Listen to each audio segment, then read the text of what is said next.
Hello interwebs, welcome to Let's Fix Computers. I've got a MacBook Pro here. It's a 2 Thunderbolt one. It's a non-touch bar. I don't know my Thunderbolt MacBook Pros very well, I've got to admit. It's an A1708. There we go. I've got a MacBook Pro A1708. And it's liquid damaged. So I've already taken the bottom cover off this. It's the week before Christmas, so I'm kind of not really interested in making videos at the moment. I want to just get everything out of the shop. However, I just took the back cover off this one and was like, what's going on here? So customer said it was liquid damaged and it worked for a while and then stopped working, which is quite common with liquid damage, because it's not the liquid that does the damage, it's the corrosion that forms after the liquid. Which is why it's really important to get the device cleaned after a liquid spill, or at least inspected, because there could be a puddle sitting in the laptop that doesn't do anything, but over the course of like a week or even a month, it just starts rotting the device from the inside out. That's what kills them. So I figured that there would be some corrosion in here or something like that. So I took the bottom panel off, and as usual, the first thing I did was look at the panel and go, okay, can we see any tide marks? And you might spot this here. And I'm like, that's a weird looking tide mark. Is that like coffee or something like that? And so I looked at to where that corresponds. That corresponds to there. And I thought, oh, that looks like some dried on blob or something. And it's like, no, that's plastic. It almost looks like the speaker has been melting there from the inside. And so this is the point where I turned on the camera.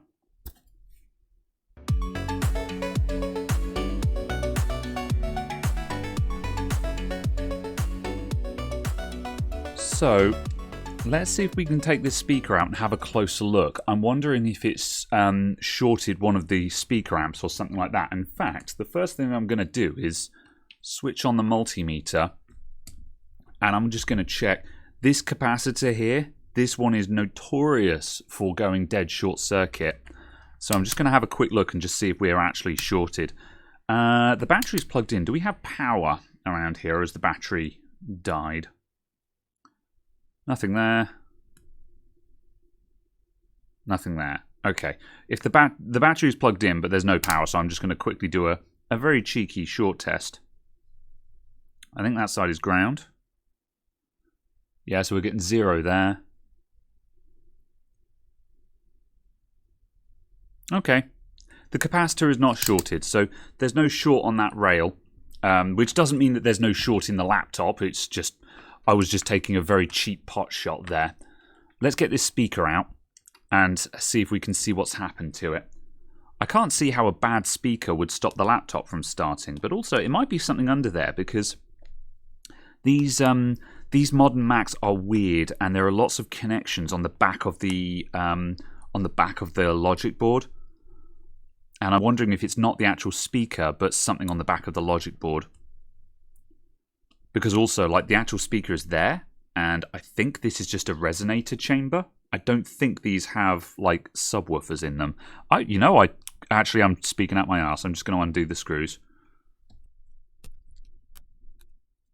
I'm also going to disconnect the battery before we go any further, even though I think the battery is cut off anyway.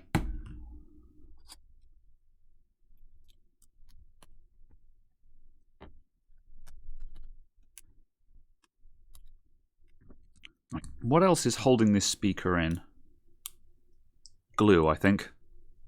I'm just going to very gently pry at it and just see if that will come out. Yep, there we go. We're making progress. Oh. Ow. Okay. That was not supposed to be glued down. Welp. Okay, let me just show you what just... Ugh. Yeah. That's not supposed to look like that. Okay. So this is the power to the fan. I guess there must have been the liquid spill onto the keyboard. What does the keyboard feel like on this? The keyboard doesn't feel like it's had a liquid spill. It doesn't feel sticky, but also the lid was very sticky when opening and closing it, you know. But what my theory here is, so this is the cooling fan, and it plugs into the back of the keyboard because there's no room on the logic board, I think. And then there's another ribbon going from the back of the keyboard up to the logic board. And so I think that there was liquid in the keyboard, and that's caused a short circuit in the keyboard itself. Either way, there's your problem. The back of the speaker itself, I'm not sure. I think that's literally just the melted remains of what is supposed to be there that has just welded itself into the back of the speaker. That's wild, man. So we're going to need a new speaker, I guess. Unless I can, well, yeah, no. New speaker. We'll need a new keyboard and we'll need a new fan. Is this cable okay? Let's see if I can open that up.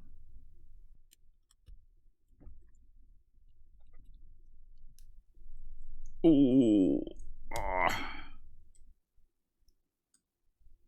Yeah, that looks a bit rough. I'll see how much one of these little flex ribbons is. I'll probably replace this anyway. Hopefully that's not going to be very expensive. Damn. That's rough, man. Very well. Okay, well, I'm going to go and get some parts. Because, yeah, there's no repairing that. We're just going to replace parts on this now. Right, I will keep disassembling because the keyboard is going to need to come out. So the whole laptop has to come apart anyway. And also, I should definitely get the logic board out to make sure that there's no other unpleasant surprises in here. I believe I can at least attempt to start the logic board out of the laptop. And then we can just make sure that the logic board actually works. Because if the logic board is also dead, then this might be a bit of a rabbit hole. So I'm going to get the rest of this out. So let's strip.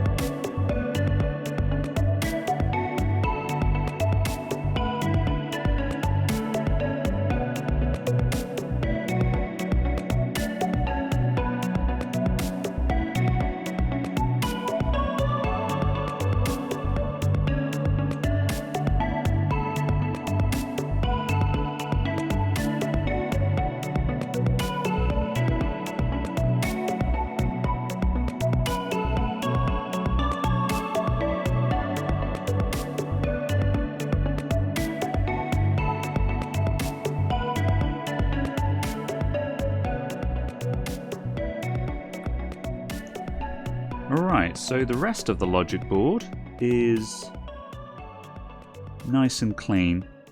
A little bit of dust and dirt, you know, a little bit of a smudge on the back of those capacitors. That's nothing though, that's fine. This is honest dust. You know, you can see I can leave a fingerprint mark across there, but that's just dust. That's fine. If anything, it's good because it shows that liquid hasn't been there. So this is why I call it honest dust, because it's not bad dirt, it's just dirt. Dirt gets into laptops, that's no problem. Fine. So there has been liquid in here, because like these two liquid detectors have gone off. So there was definitely a flood at the front. That might have come down through the trackpad. Doesn't seem to have done any visible damage around the battery or anything. I assume the trackpad is okay, because otherwise they would have had problems with that sooner rather than later. I'm going to have a quick look under this speaker as well. I don't think there's anything to find under here.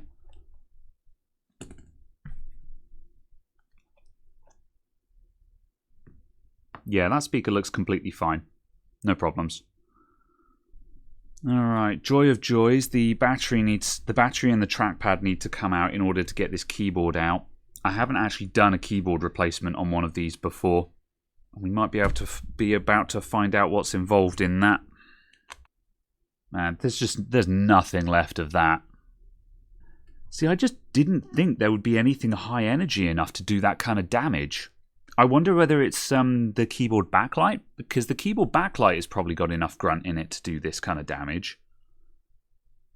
If it, you know, if there was a short and it melted through into the backlight power, because, you know, obviously a bank of LEDs illuminating the keyboard, that pulls quite a lot of power as well. That would definitely have the current draw needed for this. I might have a look and just check how much a second-hand body is for one of these, just because that might be a lot easier than replacing the keyboard. We shall find out. And let's just make sure that the logic board works. So I'll just plug in a Type-C power adapter here. So 5 volts, it's 20 volts, and yeah, that's starting. It's 12 watts. That's booting up. It's probably sitting on the password screen to unlock. And now it's settled down to idle. Yeah. 99% certain that this logic board is completely fine.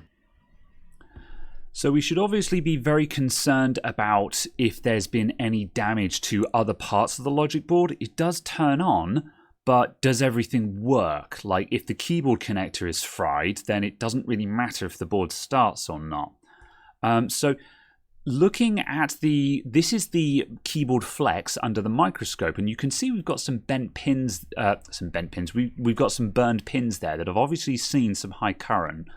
So, and these pins look really tarnished at both ends of the cable. So there's obviously been some seriously overcurrent there. So that must have been what was causing our burn. So what are those? Well, if we switch over to Flex Board View, this is the 820000840 board. Go into the top corner. Here's that connector, and it's these two pins here and here. So pin 1 is PP5V-SO, so that's a 5-volt SO rail. So that would probably have enough grunt to do this damage. So first of all, because we believe the board is starting, it looks like it's switching on, this rail must be okay. So we'll double check for shorts, or I will double check for shorts, but because the board starts, I think there's no problems there. And the other one is ground. So that tallies, really. Those two fried pins are a power and a ground. So we've got the power out and the return path for it. So that explains the high current. And incidentally, pins 2 and 3 here are fan PWM and fan TAC. So basically, on this connector, the first 4 pins are literally the CPU fan pins. And then everything else, there's then a ground pin, and then there's just the keyboard. So what we're seeing here is that's literally just the fan connector right there. So this is probably good news, because it means we're very unlikely to have any issues with the keyboard. And since the board starts, we've no reason to believe that there's an issue with PP5V-SO either. So this is good news. Based on this, I don't think we're going to have any problems once we've replaced the dead parts. Okay, it's now January. Most of the parts arrived just before Christmas. We're still missing one part, unfortunately. The one bit that did not arrive, because the order got cancelled, was the replacement keyboard flex. And unfortunately, I didn't notice that order got cancelled, which is annoying. I've only just realised now I've come to do this. However, I've got another one of these on order, so there'll be another cut at some point where I'll be like, now I have it. Whatever. I would reuse that cable, but it just looks too sketchy. So what have I got? Well, we've got a new set of speakers. The left-hand speaker, so the square one up here, doesn't need to be replaced, but I bought a pair. New right-hand speaker is here, so that replaces the one that got melted. So there's the comparison there. You can see this one does not have the fan controller embedded into it. So that's that. Then we've got a new fan, because obviously the cable is melted to hell on the old one. So that's got that bit there, which is part of what got destroyed. And then finally, we've got a new, an entirely new chassis. So this has got a new keyboard in that is undamaged, and it's also got the trackpad built into it as well. So we could, of course, do a keyboard-only replacement on this, but I'm not brave enough to try and replace a butterfly keyboard. Apparently, these things are a bit nightmarish, and it's just not worth the trouble. In addition to that, I don't know what other nasty surprises might be lying in wait. There could be damage to the trackpad as well, so having a replacement trackpad is a good thing. It's just easier. At this point now, I can just do a part swap. So I need to remove the battery and the display assembly from here. So I'm going to do that, and then I'll put in all the bits that I've got, and then we'll be left with just requiring that missing keyboard flex. So let's get to it. I'm going to start by removing the display assembly, and then we'll move on to the battery.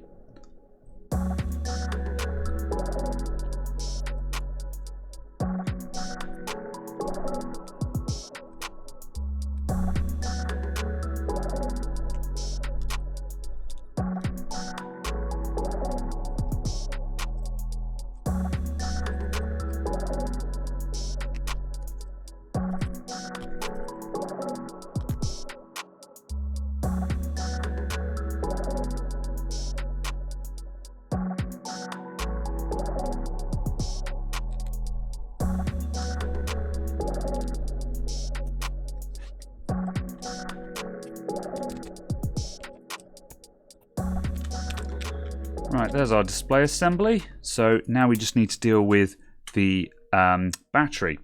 So battery is going to be fairly straightforward. I'm going to get some isopropyl alcohol and I'm going to squirt it down the sides.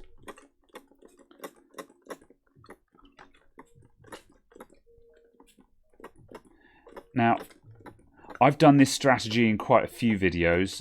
There are a couple of folks like Paul Daniels who don't like squirting alcohol directly like this because it can get into, I think it can get into the keyboard or other places like that and potentially cause damage. I've not been caught out by that yet. And also we're replacing this chassis, so I don't care. But just keep that in mind if you're working on it. The other method is to go straight in and apply alcohol directly to whatever scraper or spatula you're using, so the alcohol is directly on the cutting edge, because that's where you need it anyway. I just like to put it in here just so it just gets under and starts soaking into the glue. However, if you want to be super careful, then apply the alcohol directly to your scraper instead.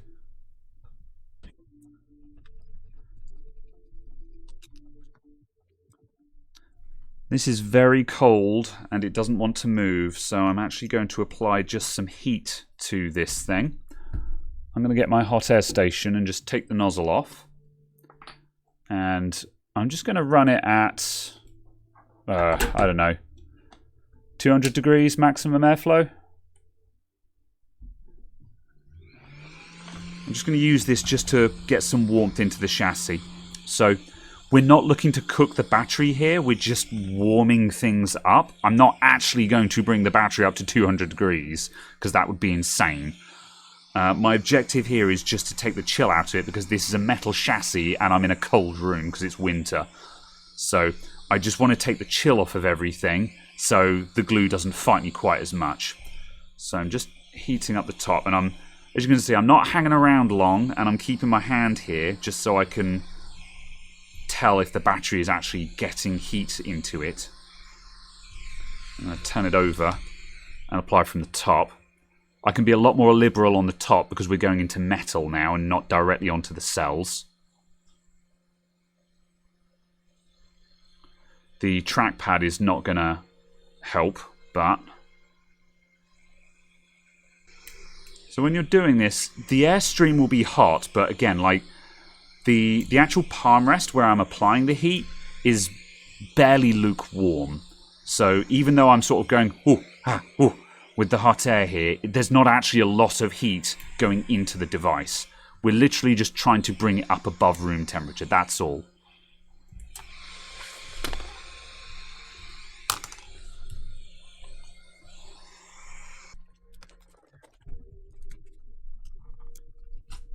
Okay, that's a slight improvement. I feel a little bit less brutal. Once you get under the battery, or once you get under the cell, it gets a lot easier very quickly. It's just getting that initial start where it feels like you're about to tear the cell in half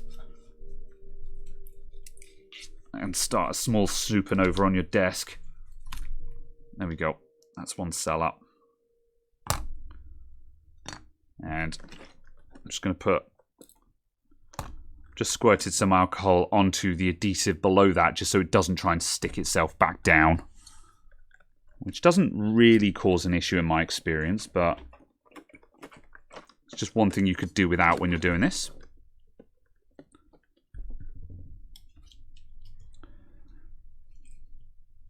And while we're here, notice how there's a slight...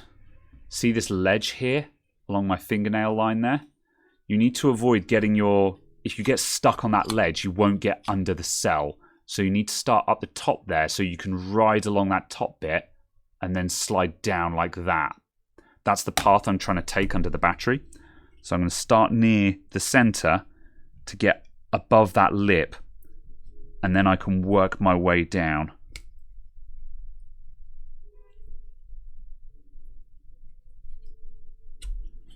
And once we're through that first bit, it gets easier.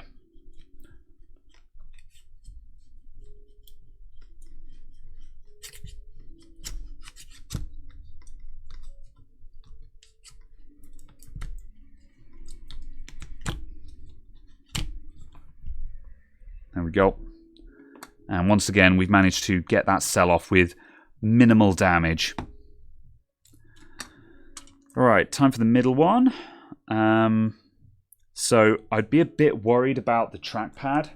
However, we've got a replacement trackpad. So to avoid the cable, I need to lay the cable flat and go down there. So I'm going on top of the cable. And there's essentially no real risk to the cable so far as I can tell, because if we look at the replacement one here, the cable actually just goes straight underneath the metal. Sorry about the flicker. The cable goes straight underneath the metal, so there's essentially no significant risk I can see of tearing that cable. So be mindful of it being there, but I don't think I actually need to make any real precautions against that.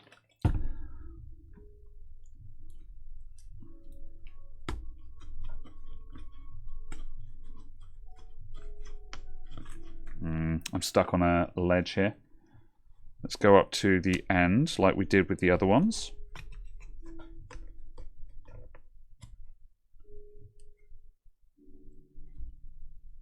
Oh, there we go.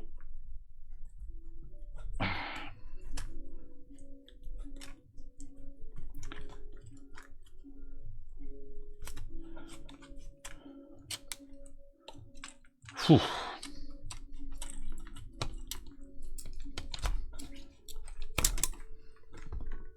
There we go. Right, 2 screws here.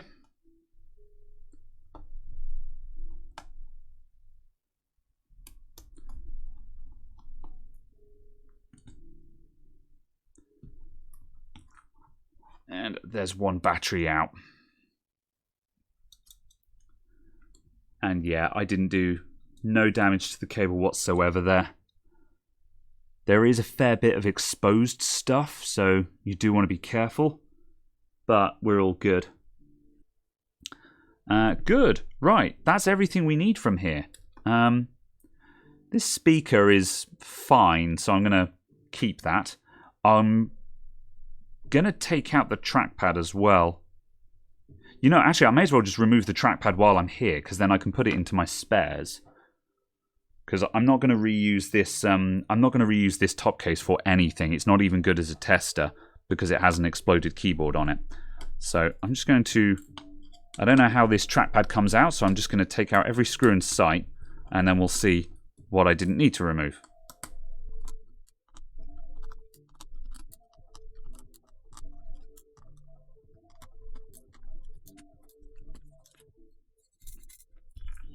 There we go. So there's the bay that the trackpad goes in.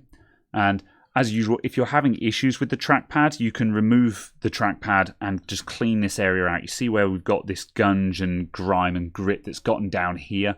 That's all stuff that will inhibit the performance of the trackpad. and removing that will dramatically increase the performance of the trackpad again.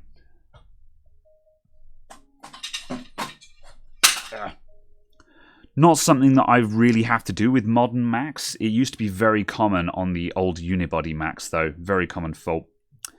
Good. This trackpad looks like it's fine. There's some schmutz on it here and there, mainly just from removal. Some trace amounts of plastic that have come off of my scraping tools and stuff. However, that can be wiped down, and I'll keep this as a spare, I think. It looks like it's in perfect working order. Let's start assembling our new chassis. And I'm going to apply a little bit of new adhesive to this, not much. I don't believe in gluing batteries in place. So I'm just going to put just enough glue in there just so it doesn't fall out if the back cover is on. But any actual attempt to remove the battery will yield very quick results. Because let's face it, once the laptop is assembled and the back cover is on, the battery's not going to fall out. So all you need to do is just provide it with just enough support that it doesn't fall out if someone's taken the back cover off to inspect. So I've got some double-sided tape here. This is part of a strip from an iMac adhesive set. Anytime I have spare strips from that, which I often do because sometimes I don't put the bottom bits on in order to clear microphones and stuff like that, you can use these just as spare bits of double-sided tape. Not sure if this is going to be enough, but we'll find out.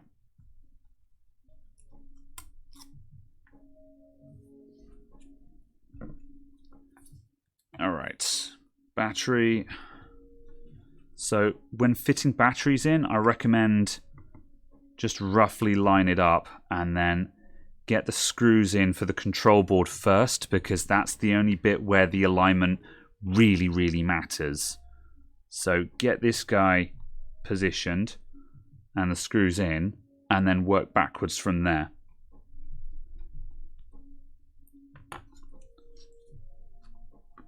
So now we have a good idea of where the middle cell wants to sit. And likewise, we can then figure out where the side cells want to sit.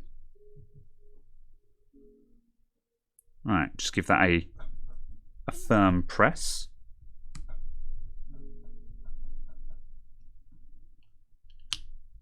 There we go.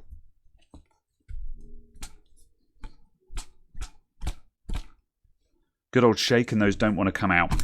If I actually put the prying tool under those will pop right out. So this battery will be very, very easy to remove in the future. However, it ain't gonna fall out. However, past that, apart from a couple of stains where I've had alcohol on it, you'd never know that had been out. Good. Right, let's put the display assembly back on. So we'll just carefully hang this off the back.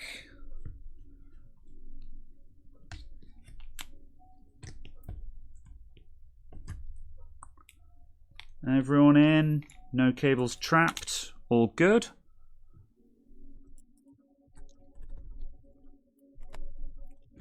And then we'll close it up. Make sure that all of the lines are nice and straight. So just run my fingers around the edge, and if I can feel that it's sticking out one way or the other, we'll just push it back into position. And then we can tighten those two bolts up, and we know that the screen is aligned. Sometimes it's better to put all 6 bolts in loosely before you do that align and then tighten, because sometimes you can get the screen, sometimes the holes line up in a very odd bit and the holes will just be slightly skew-if, and if you've just tightened one of the bolts down, then it makes it very difficult to put some of the screws back in. So in fact, that's happened a little bit on this end screw. Yeah, I'm actually just going to back out those tightened screws. Wi-Fi antenna? Oh, something's wrong. I'm missing a bit.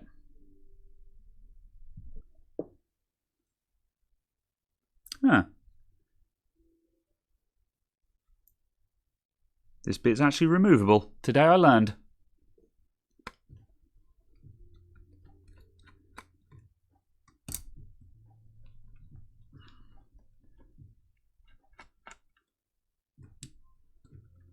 There we go.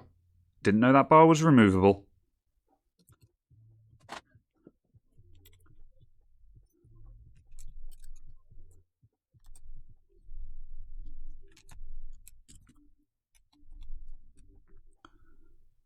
Right, now we can put the Wi-Fi antenna back in.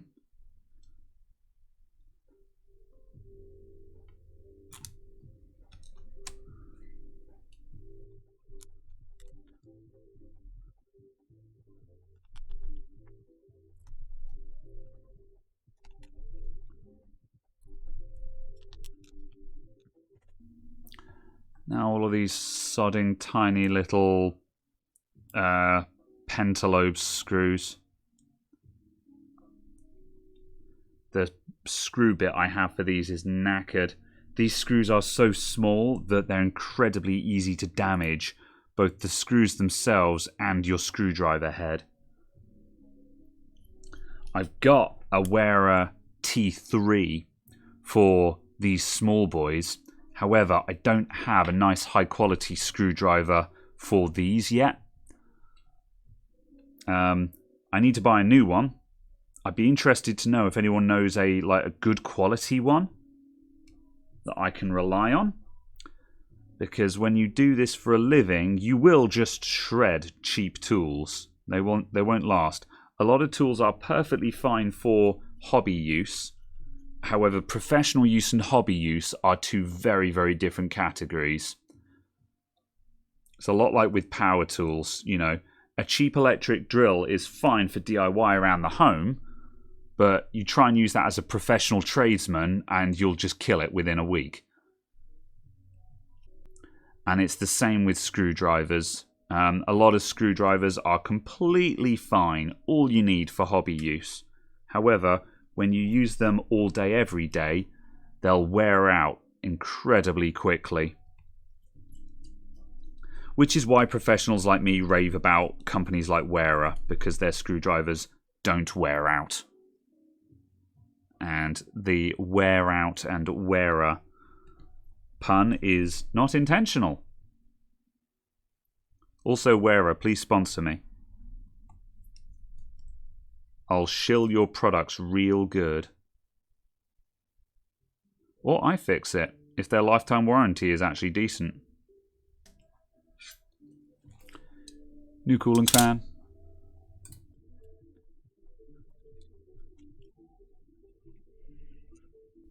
Got to be so gentle on these tiny T3 screws. Like literally an eighth of a turn too tight and you'll just strip the threads on them.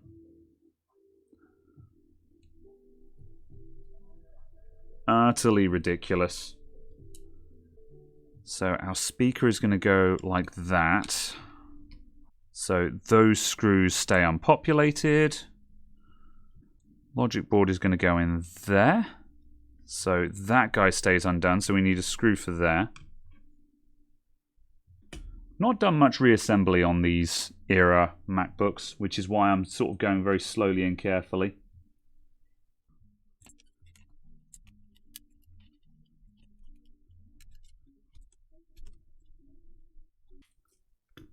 And before I commit to that, I'm just going to make sure I can still put that speaker in on its own. I can, yes. Is this a new one or an old one? It's the old one, because the new one's got a warranty sticker on it. Put in both the new ones, we may as well. Let's start populating screws. If I'm putting something together and I've largely forgotten what screws go where, the reassembly process gets a bit more chaotic, where I'm not putting it together in any particular order. I'm literally just placing screws where I can clearly see a specific screw goes. Because eventually you'll run out of screws and then you'll know that you'll be done.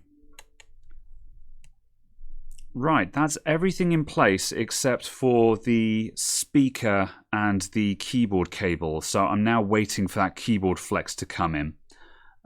So I would love to do a test fit with the old one just so I can confirm that this is all going to work. And then I'd be able to just finish off the video and say, I'll replace that later. However, the old wire, it just looks to be in too bad a condition, and I don't want to risk it being internally shorted or something like that, because then we might just blow up another one. So I'll see you guys after the cut when I've got that replacement cable. So close to finishing. However, at least I've got all of the hard work done. Back in a mo, everyone. Right, took bloody long enough, but I've finally got one of these. So this is the cable that goes from the keyboard back to the logic board. So now we can plug this in, and fingers crossed we should be good.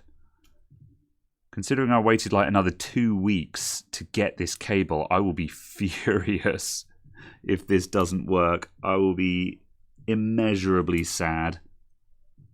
I will be sag, as the kids these days are saying.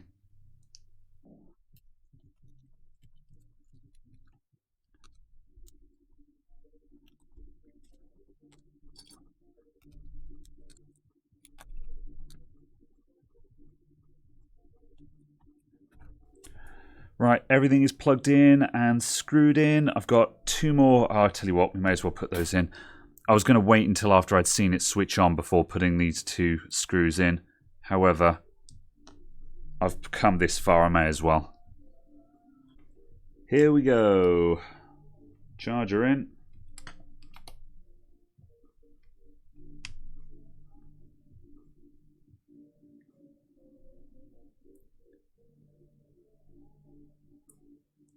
We have power, 15 watts and rising. It's charging. Let's see if it'll turn on. Oh. Turned on just as I was reaching for the button. Good. It has powered up. And based on the chime alone, I can hear that both the speakers were firing then. If one of the speakers isn't firing, you'll know straight away. Even though the speakers are so close together, it will sound incredibly one-sided if it drops down to mono mode. And for reference, we're up to about 45 watts on the charger now, which is also correct.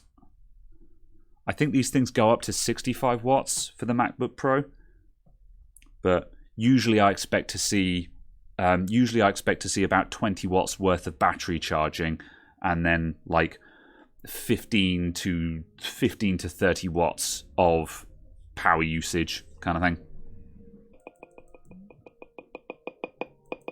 Yeah, we've got both speakers there. Perfect.